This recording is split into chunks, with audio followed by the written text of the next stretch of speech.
In theory, every human being is aspiring to happiness.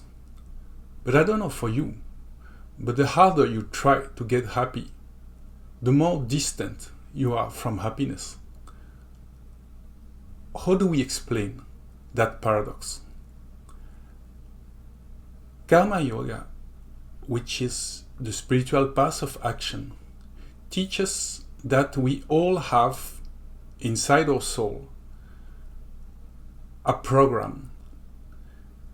And as far as we stick to that inner program, we'll be happy and our life will get meaningful. The problem is that we keep forgetting what we are here for, and we tend to bind us to the external world, seeking an external happiness, which will of course never arrive. In this video, we are going to use the 7 rays of Alice Bailey to make sense of the meaning of life and how one can finally achieve happiness. My name is Maxim. I'm a clinical psychologist, and I'm bridging mental health with spirituality.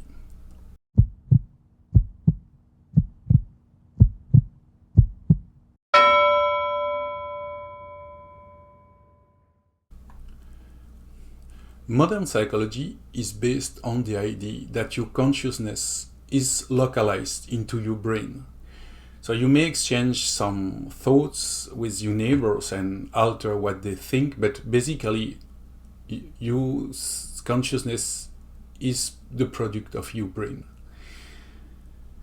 Karma Yoga is based on spiritual psychology, which means that consciousness belongs to the entire universe, and we as humans are just a localized version of that universal consciousness. That means that at the very core of our soul, we are connected with the rest of the cosmos. And the meaning of our life is to go back to our role, our lot, our destiny, what nature has programmed us to do. This is of the uttermost importance in 2 aspects of life, which is very poorly understood by modern psychology.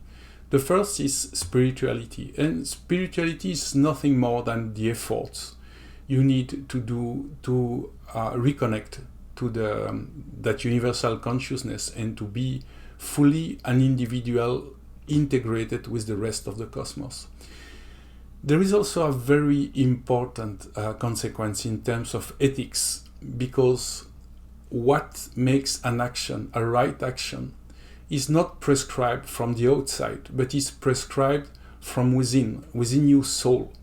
We all have a destiny to comply, not for our personal benefit. We are part of the cosmos, and we have to go back into a player who is just assuming his role in the cosmos.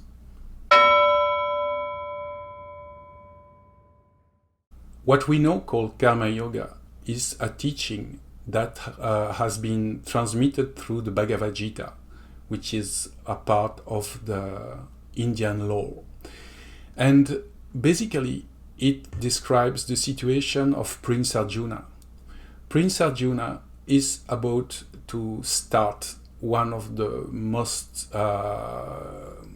greatest bloodbath of human history to regain the throne that has been unjustly stolen by his cousins.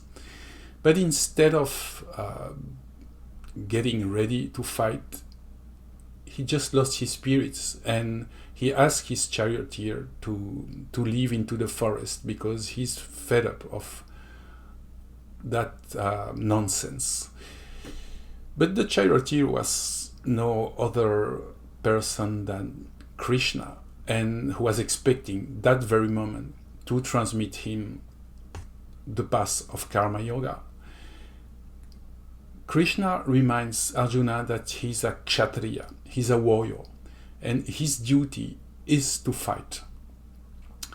And if he just sticks to his very nature of fighting, regardless to the consequence, he will not get conditioned by it, and he will achieve freedom into his action.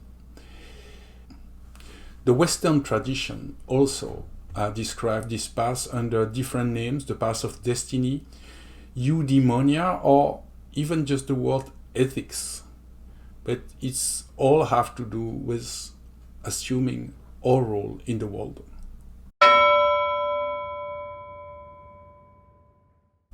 Arjuna's destiny is about fighting, because at the core of his soul is the first quality of consciousness that Alice Bailey called willpower. And with such a destiny, you have to fight. But there are also 6 other types of destiny, according to Alice Bailey. And by the way, the word destiny is not used by her. She calls about a soul ray.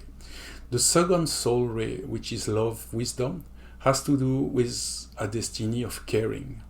The third, active intelligence, has to do with a destiny of transforming.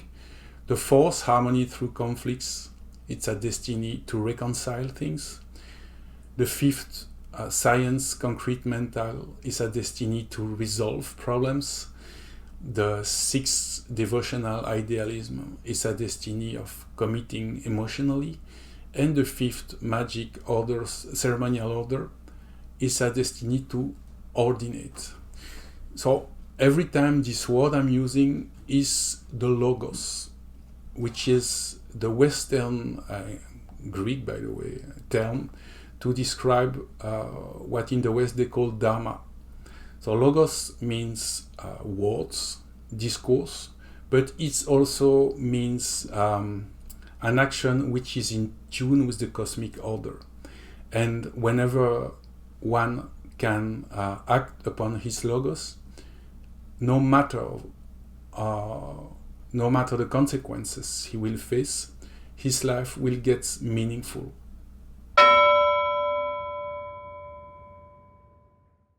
Human destiny would be as simple and straightforward as animals or vegetal destiny if we humans wouldn't have that capacity to go astray from our logos and to decide for on what we desire and decide what we find right and wrong.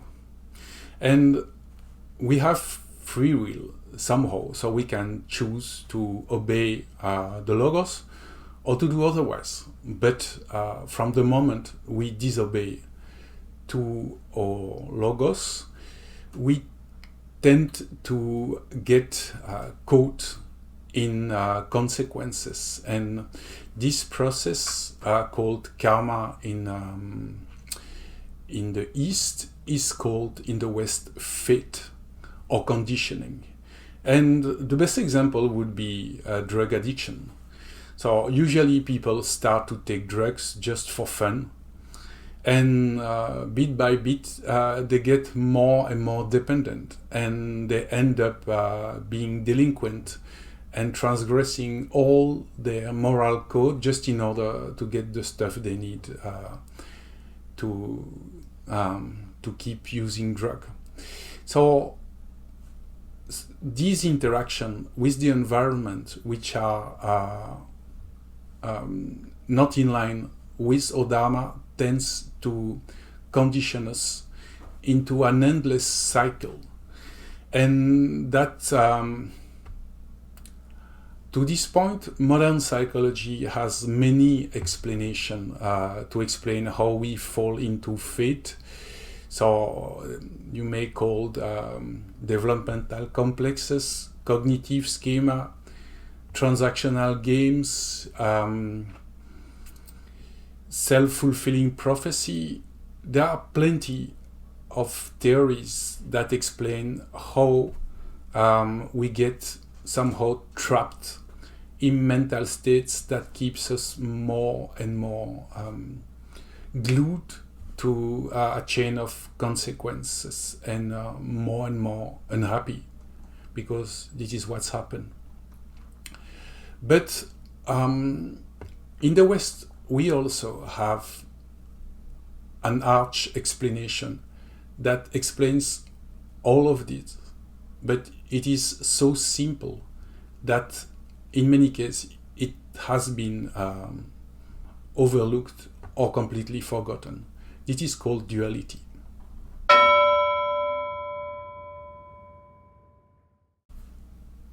In the book of Genesis, it is very clearly stated that all the problem of Adam and Eve started when they tasted the fruit of the tree of knowledge of good and evil. And usually in the West, we tend to interpret that story to our ancestor starting their first sin and disobedience to the godly law that prohibits them to taste the fruit.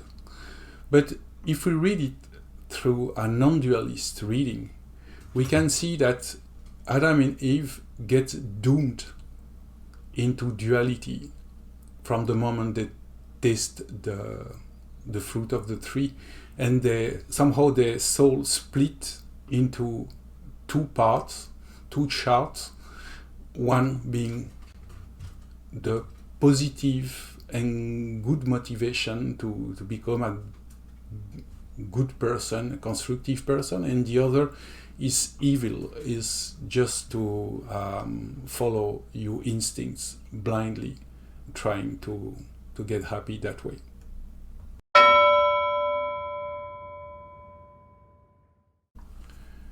Most spiritual traditions do not consider duality as a problem.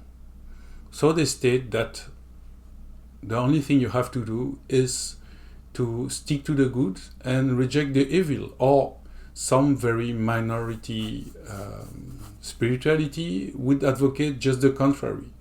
Try to be as evil as you can to set yourself free from moral conditioning. But in both cases, those logics are trapped by duality. If you split your soul into one good side and a bad side, you are already doomed. You are losing the logos, the reason why you exist in life. And you get trapped into a pair of opposites, and it doesn't really matter which side you are choosing, because in both cases you will get unhappy. And it's very clear that if you follow the path of evil, you will get more and more tough. You will also need more and more stimulation to have your kicks, and at one point you will look like a 75-year-old rock star, completely bitter about anything, who have transgressed all the social norms possible and empty. But the path of goodness is not much better, because it will force you to act upon a sense of sacrifice. You will feel that is never good enough, so it will include a lot of guilt. You may end up with burnout and also hypocrisy, because it's not possible to be a good person 100%, so you will have to hide and to hide your vices and to turn it into virtue. So the path of goodness is not desirable. Path of badness, neither.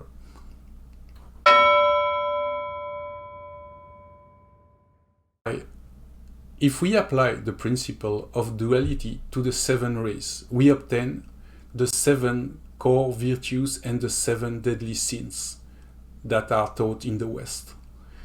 So the path of the first ray will be split between a fight for justice, and on the other side, a fight for wrath, which is basically hatred.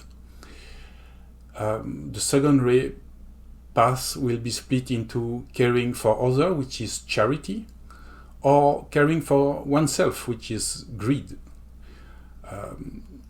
The third ray will be split between the efforts to transform the world for a long-term good, which is hope, or to transform for short-term benefits, and this is gluttony. The fourth ray will be split between the effort to reconcile the world into creativity, that we may attribute to fortitude, or just to give up everything into relativism, and it is sloth. The fifth ray will be split between the necessity to resolve a problem for the sake of truth, and we go to prudence, or to abstain people asset, and here we have envy. The sixth ray will be split between a commitment toward the absolute, we call it faith, or to dissolve into a fusion, and we call it lust. The seventh ray will be split between the necessity to organize the world for general cooperation, which we associate to temperance, or organize the world to self-promotion, and here we have pride. So the seven virtues and the seven deadly sins are just two opposite directions to give to the desire, but in both cases, you keep getting trapped into duality.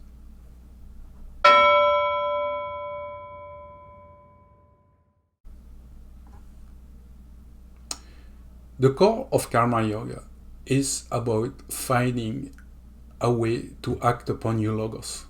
But as your logos has been somehow broken into good and evil, you have to reinstall it and repair it through a non-dualistic practice, which in the West is called the contemplative way. And as there are seven types of duality, there is also seven types of contemplative practice to reconcile it.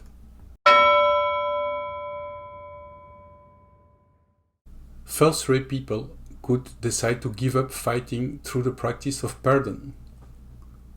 Second-rate people could stop to care about everything through the practice of acceptance of that ocean of pain called samsara, or in Christianity, the cross.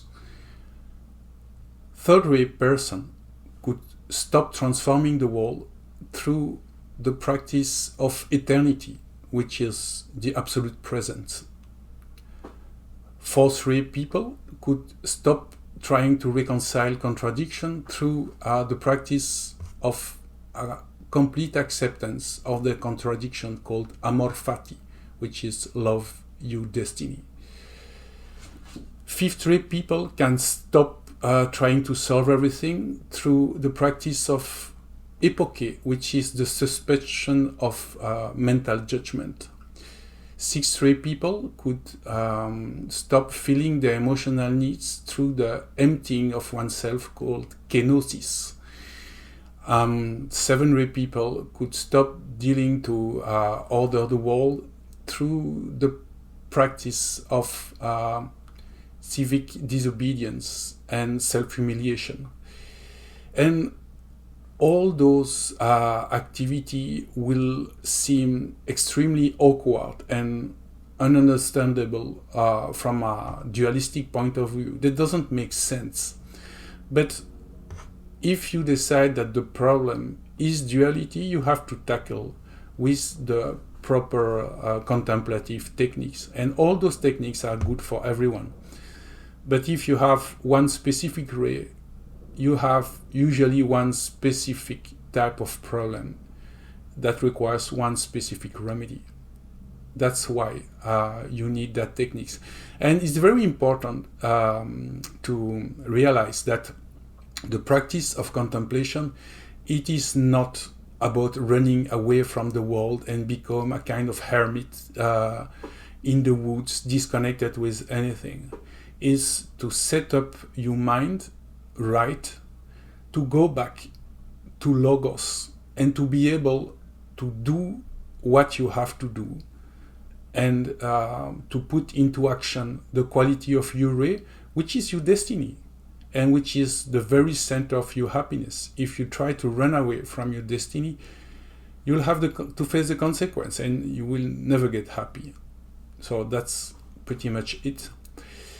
In the next video, we will try to describe those 7 paths one by one, because obviously I made a very, very brief summary, and sorry guys, I really overload you with very complex theory, but well, it had to fit in one video, so forgive me.